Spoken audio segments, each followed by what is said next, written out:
¿Qué pasa, mi gente? Soy DJ Almex, and you're listening to Somos Suficientes. It's currently chilly in the 50s here in South Texas. However, our show is going to be hot. So stay tuned after these songs to see what it's all about. Hola, vaqueros! Once again, I'm DJ Almex, and you're tuning into Somos Suficientes, the show where we talk about la cultura hispana and play música en español. Last show, we talked about why I wanted to start Somos Suficientes, and just to sum that up briefly, I basically want this show to be a platform for those to learn about Hispanic culture and for Hispanic students here at UTRGV to tune in and be proud of their roots. Um, After I talked some about my backstory last show, I mentioned a few Hispanic artists who are proud and confident in their identities, which is something I want everyone listening in to feel. As for today's segment, I hope you have your snacks ready because we're going to talk about one of my favorite things on this planet, drum roll, food. More specifically, Hispanic food and how it is a huge part of the culture. Now, like I mentioned last show, I was adopted and raised by white people, so my experience of eating authentic Hispanic food is somewhat limited. And I also don't know how to cook, so that doesn't help the situation either. However, there's some good news. Today, I'm joined by someone who has lots of experience with trying and tasting Hispanic cuisine and indeed knows how to cook, and may I add, cooks well at that. So please welcome my best friend, Juan Zermeno. Hi there. Uh, I'm Juan Zermeno. Nice to meet you. Yeah, thanks for being on the show today. So, I guess just to kind of get to know you some, a question that everyone always asks when you first introduce yourself is, what's your major? My major is exercise science with a focus on physical therapy. So, when you're older, you'd like to be a physical therapist? Yep, that's the plan, hopefully. Fingers crossed. Yeah, I feel that. Are you from the Valley? I was born in Brownsville, but I really didn't grow up in the valley. I mainly just came down to visit my grandparents every once in a while and ate good food while I was down here. That's that's pretty cool. You know, I was also born in Brownsville, but I'm not from here either. Yeah. Go South Carolina. Uh, so I guess something to ask is, who is Juan? Let's see. So, as a person, I guess I've gone through a lot of phases in life. I mean, who hasn't? But I mean, I guess recently it's just sort of the food has a deep connection with me. It always has. Ever since I was a child, cooking with my mother in the kitchen, going to my grandparents' house, eating their wonderful food. Um, I guess I'm a chef at heart, but also um, I want to see people get better. So that's why I chose physical therapy as my major. That's awesome. Uh, I know something that you're pretty interested in is rock climbing. Yes. Can you tell us a little bit about that? So yeah, I rock climb. I'm part of the club sport climbing here at UTRGV, and so pretty much it's a fun way to get active, exercises your problem solving skills. Um, you should come check it out. We have a great wall here at the Edinburgh campus. Yeah. Totally not a promo because I work there too. Do you like working there? It's great. I get to see people's faces light up whenever they make it to the top of the wall, thinking that they couldn't, or help them work through a problem that they're having on the wall. So Yeah, it sounds like you really like to help people out and I guess help them accomplish things that maybe they thought they couldn't. yeah, it gives a sense of satisfaction. Yeah, that's pretty great. So I guess related to the show, uh, I'd like to ask, if you don't mind answering, is do you identify as Hispanic? And if so, have you ever felt not Hispanic enough? Well, yes, I identify as Hispanic, um, but the thing is that I didn't really grow up here down in the valley. So there's always bits and pieces to where it was like, um, I grew up in a small country town called Three Rivers. You pass by it going to San Antonio, um, but there was always bits and pieces to where it felt like I was I wasn't Hispanic enough to hang out with the Hispanic kids, but I wasn't white enough to hang out with the white kids. I feel that. Yeah. I relate to that on so many levels. Um, I don't know, I guess could you elaborate a little bit more on those feelings? Um, yeah, it was just kind of a sense of um, felt like an outcast from both of the groups. It's just like I knew like the culture a bit from coming down, visiting my grandparents, and spending summers with them, but I didn't really get like fluent in Spanish, and I still am not fluent in Spanish. Absolutely terrible. Um, but it was just that I knew like a little bit of like the mannerisms and like how we talk just because I grew up down here for a little bit of my life, and that would shine through every once in a while, and so it just sort of made me feel like an outcast towards, I guess, non-Hispanics as well. Yeah. Do you think if you had grown up in the valley, that would have made you possibly feel more Hispanic? Maybe just a bit, but it's just sort of like I feel like the valley has its own sense of culture and identity to where that you aren't necessarily like yeah, you're Hispanic, but also you're from the valley. Like Hmm. everyone here is proud of it. Right. That's true. You know, like puro 956. Yeah. Cut. So in your opinion, what does being Hispanic mean to you? Um, I guess in my sense is the sense of family and community. Um, it's sort of like the events that bring us all together. You know, that one cousin's birthday party to where you're up at 3 a.m. with all your tío and tías just dancing their heart out, and you're there lying asleep on those awkward plastic chairs. Um, it's a very niche memory, but a lot of us share it. Um, but and it's well past your bedtime, and then the food that comes along with it. Having my grandpa just sort of like cook every time my uncle would come back from his station, and so it was just that big sort of family like, oh, he's coming back from the army for a little bit to rest. Um, let's go ahead and make a big meal that way we all can celebrate. Yeah. So being Hispanic means sleeping on those plastic chairs. No, Not I'm necessarily. just kidding. Um, is there anything besides being able to cook Hispanic foods, because like we'll get to that in a bit later, that makes you proud to be Hispanic? Um, yeah, I guess it's a sense of cultural identity that it's like, yeah, I'm Hispanic and I'm proud to say that any day of the week. That's awesome. All right, so we'll touch those topics about food after these next few songs. So stay tuned. Hola, vaqueros. Welcome back to Somos Suficientes. Today on this show, we have been talking about, well, I've been here with my friend Juan, and Sorry. you're good. Uh, we're here to talk about Hispanic cuisine and what that means for the culture. So, I guess my next question for Juan is, since he's like professional chef in my eyes, in what ways does Hispanic food play a role in the culture, and how has it played a role in your own life? Um, well, I feel like a lot of Hispanic culture is based around the food. It's just sort of one of those things to where around Christmas time, you sit it down with your family and you make tamales where you have someone spreading the masa on the husk and then filling them with fillings and then just sort of it's a whole day event, but you get the whole family involved and the little kids are running around doing their own thing. Um, and so it's just like it's a way to bring family together and communities together, especially when like someone's coming back home for the holidays or from deployment or just sort of like it's been a while since we've had a big family meal. Let's go ahead and have something big. And so it's just a way of connecting with one another. And then personally for me, it's just sort of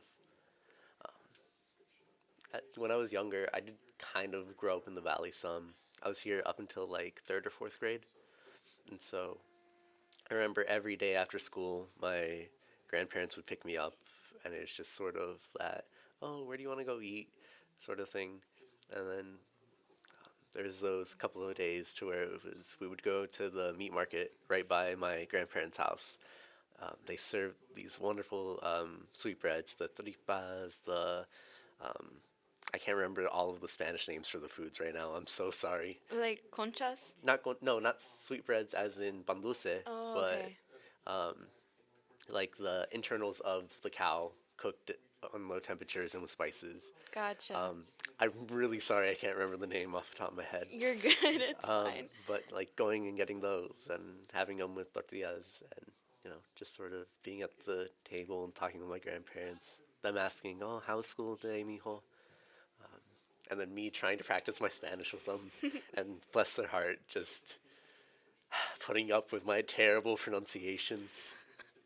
No, I totally relate to actually a couple of those things, even though I grew up in a white household. For us, I guess Christmas and Thanksgiving were big holidays. Mhm. Before my grandma passed away in 2017, I believe, we would always go to her house and just make it a whole day event. Um, Everyone would bring their own little dishes. My mom usually brought mac and cheese, and I can say with certainty she has the best mac and cheese on this planet. All right. It's true. I need to learn how to make it, but um, yeah, I guess food is just was also a way for us to come together as well. So maybe that's a thing, and um, it's probably a thing in other cultures as well. Mhm. You could say, um, and then the practicing Spanish with your grandparents.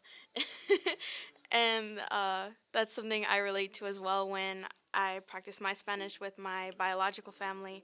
My sister and my birth mom don't know any English, so it's a journey, I guess you could say, trying Yeah. to. It's an experience to try and communicate with them, and there are times where you trip up on a word, and Or you don't know the you word and don't you're know just the there word, fumbling. like How do you como se say it? dice, Yeah, como se yeah, dice? and then you get really good at what's it called, charades. Describing it, yeah. Yeah. um, so I guess that's interesting that we could relate to that on some aspects, Mhm. even though your family's Hispanic and then my family's white. So that's pretty neat. Do you have a favorite Hispanic dish to cook? Um, that would probably be a dessert called arroz con leche. It's a slowly stewed rice pudding that has cinnamon, sweet condensed milk that usually you'll set on. You can make it on the stove top, but my family made it in a slow cooker for convenience.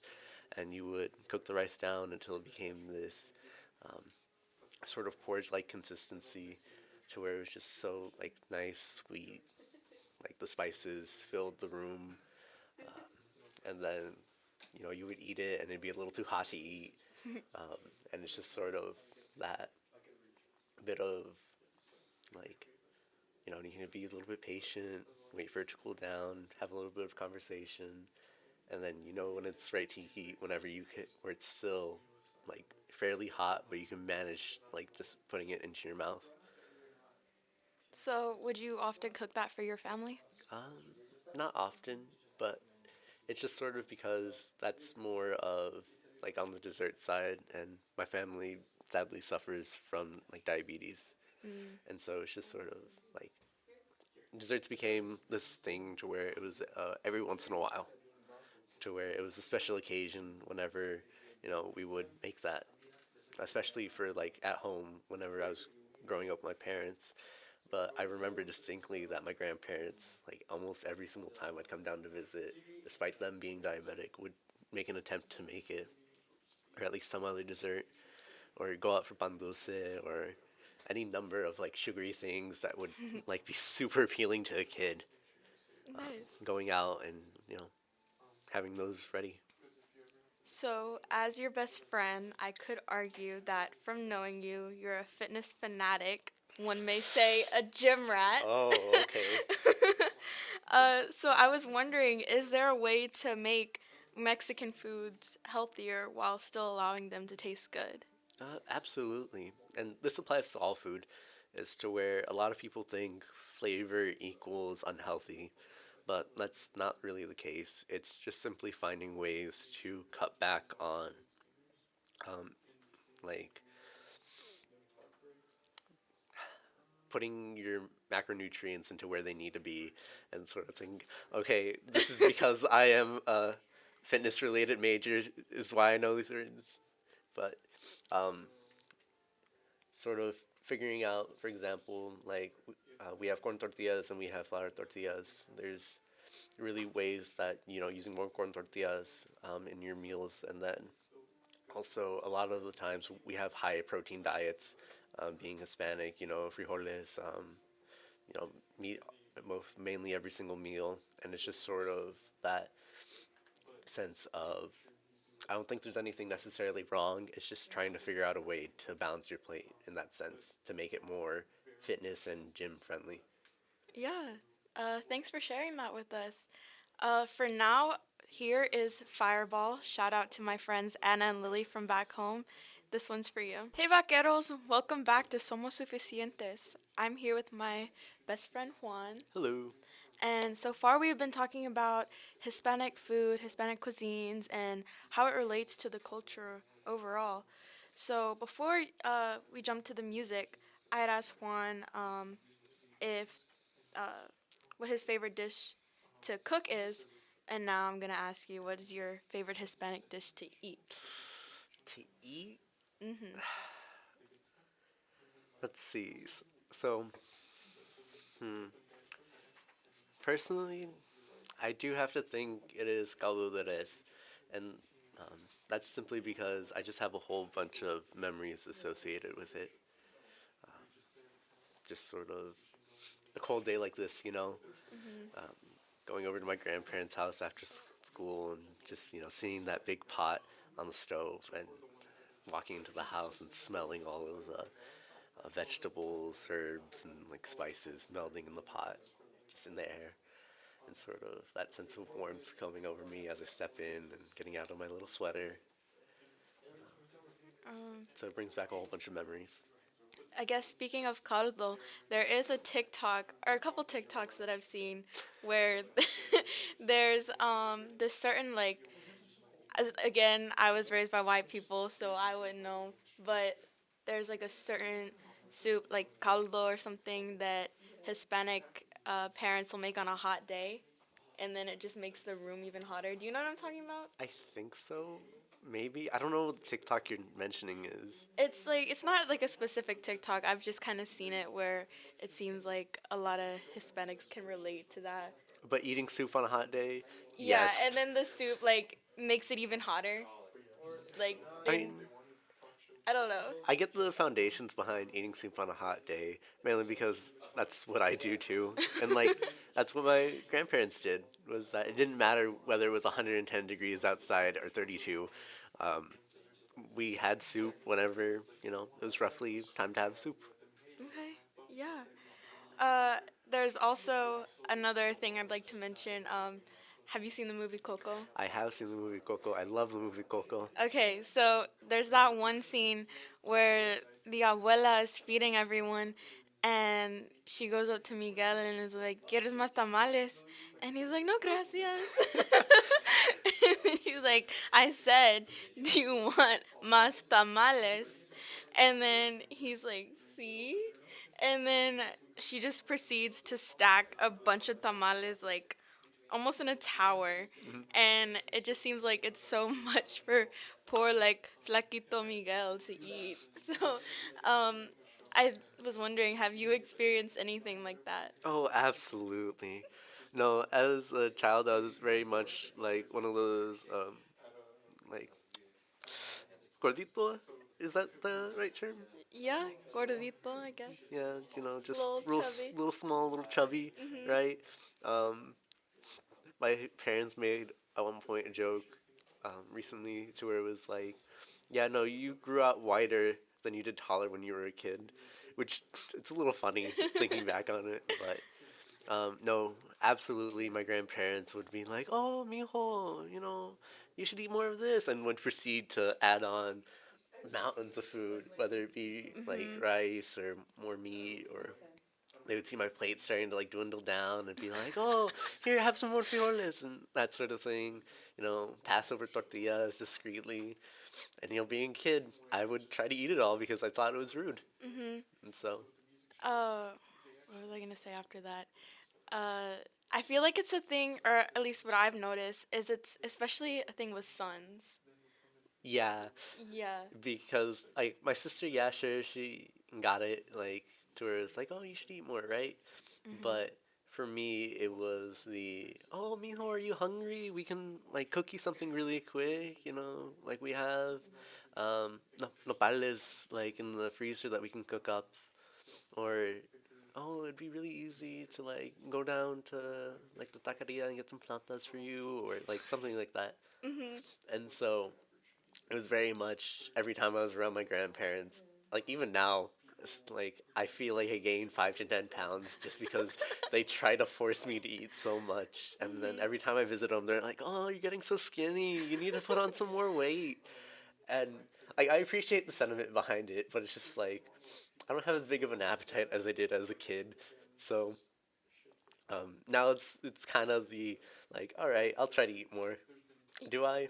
No. No. Yeah, I mean, I can't relate to that, but I have a friend from back home, Angel. Shout out to you if you're listening. He and I are from South Carolina, but he moved to North Carolina for a little bit. And when he was there, he got like really skinny, really flaquito. He's Hispanic, he's Mexican, and back home in South Carolina, his mom would.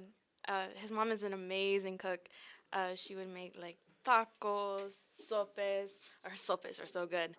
Um, Pretty much like anything you can imagine she could cook, and it would always taste really good. And so he was always getting fed very well back home. But then when he went away, kind of like you said, it's like you lose the weight. But when you come back, it's like you gain so much weight so quick. Hmm. So that's something that like I remember him telling me about. So that's why I guess I brought it up. Like it seems like it's for sons because um, he also moved. He's kind of been back and forth between North Carolina, South Carolina, Mm. and recently he just came back, and he was telling me how now everyone's like, "Oh, thank goodness you're back now." Chavela, like that's her name. Mm. Like the mom, she's gonna start cooking for us again, and everyone was so excited. Like it was Angel that caused her to cook. Hmm. And keep in mind, he has two sisters that that are well, one's in North Carolina as well, Hmm. um, but the younger one is still at the house, and the mom wouldn't cook for her, poor Laura. But yeah, when Angel comes back, it's like, oh, mijo, let me cook for you. Well, and yeah, no, that's exactly what it is because every single time my dad comes down to visit my grandparents or, any one of my uncles, it's just sort of like we have this big old meal, or like my grandparents try to cook or like provide food for them for every single day.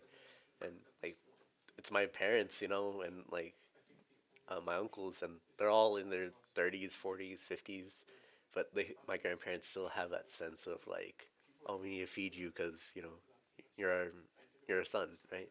Yeah, So. yeah, that's something I feel like. Or my mom always tells me like, oh, no matter how old you are, you're always gonna be my baby. So, I guess it's kind of like that in the sense where, I mean, I don't know, I don't have a kid. I have a lizard, but he's kind of like my kid. But maybe once I get kids of my own, I'll understand that feeling where it's like, you're always gonna want to take care of Hmm. them, and it's nice having family like that, and knowing that they're always gonna be there. Um, so continuing, I guess more with food, cooking, that sort of things. Do you like spicy foods? Yes, but I wasn't always able to eat spicy foods, if that makes sense. Okay. Uh, Yeah. I get what you mean. Um, for me, I mean, my blood is Hispanic, it's Mexican, but I have no tolerance for spicy food, Nope. as you know already. Yeah, multiple times I've cooked, and multiple times I've had to remove out a couple of heat elements. Yeah, like when we go to cons and they put the sauce on the food.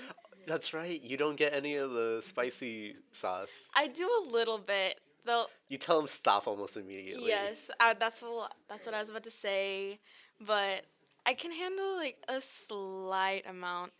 Um, but that's a thing. Like a stereotype. I feel like that. Oh, all Mexicans can handle spice or they Hmm. like spice, and if you don't, then like you're less Mexican. um, so I guess you don't relate on that aspect.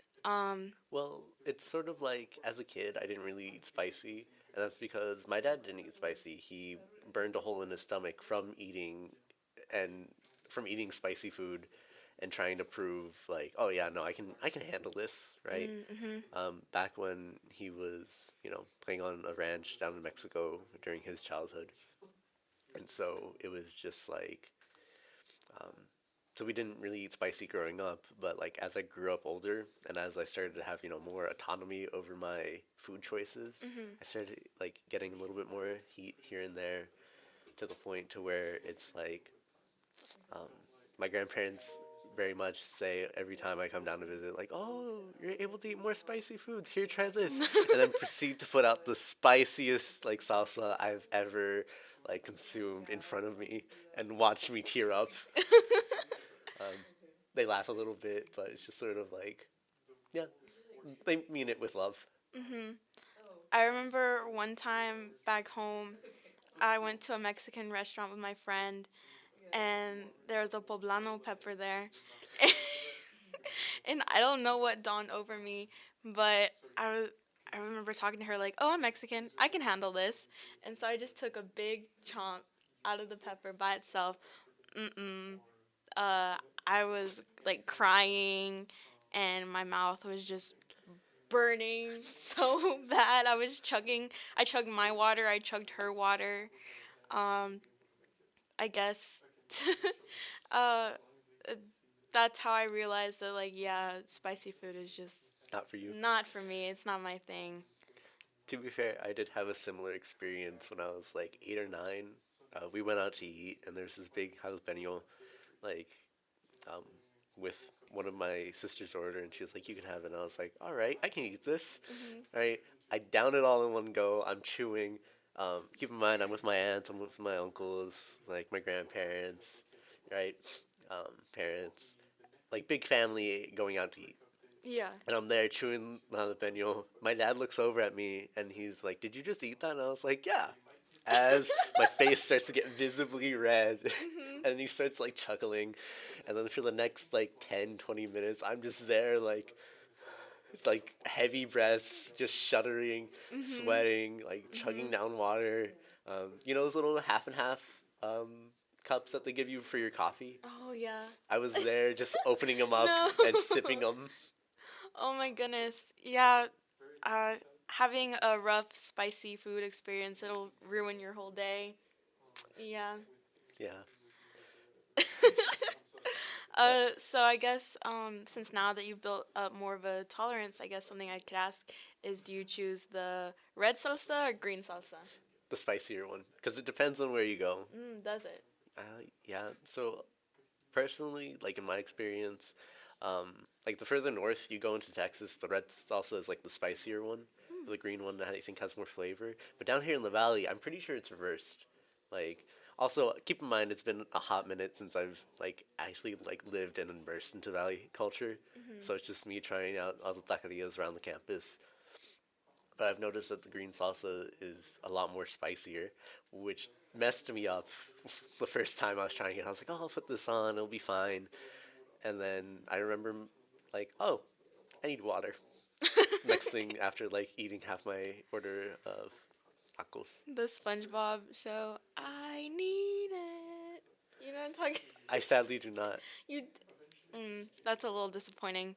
You're not invited back to the next show. Ah, I apologize for not being cultured in SpongeBob. um, so yeah, that's almost it, I think, for the questions that I have today. I appreciate you coming on the show. Yeah, no worries. I guess uh, some final thoughts on, you know, being Hispanic, being proud of your identity. A question I had written down that I didn't get to earlier is, if you could change anything about your roots, would you? Absolutely not. It's just sort of like, yeah, some days I wish my family stayed in the valley and I grew up here, right? But it's those bits and pieces to where it's like, I know I wouldn't be where I am today if I didn't go through my experiences. Um, and it's just sort of like, I don't think I would ever want to change my roots or where I came from. Um, like, not in a million years. It's just sort of one of those things to where, like, yeah, I'm proud I'm from the valley. I'm proud that um, I'm getting the ability to come back and, sort of reconnect with the culture, whether it be slowly through, trying out all of the places around, or going to the festivals that we have down here, um, or it's just those little bits of conversation I have with my grandparents every once in a while when I visit them about, what they did when they were kids or how it was coming over. It's just sort of Mhm. those that sense of identity that, yeah, sure, some days I might not feel Hispanic, and it sucks because you sort of feel disjointed from your identity. Mhm. But there are other days to where it's like, yeah, without a doubt, I am 100% like enough. I love that. Um, Thanks so much for being on the show. Yeah, no Yeah, worries. you are enough. So, Thanks. just like all my other listeners out there, somos suficientes. Always remember that. For now, here is Remember Me from Coco. That's all for today, vaqueros. I hope you enjoyed today's segment and I appreciate you tuning in. Big thanks for Juan for taking the time to come and talk to us about his experience with Hispanic cuisine and how it relates to the culture. Join me for next week for a spooky episode where I'll be discussing Mexican folklore with my friend who claims she's seen La Llorona in the flesh. You don't want to miss it. Hope you guys have a great rest of your day y recuerden que sí somos suficientes.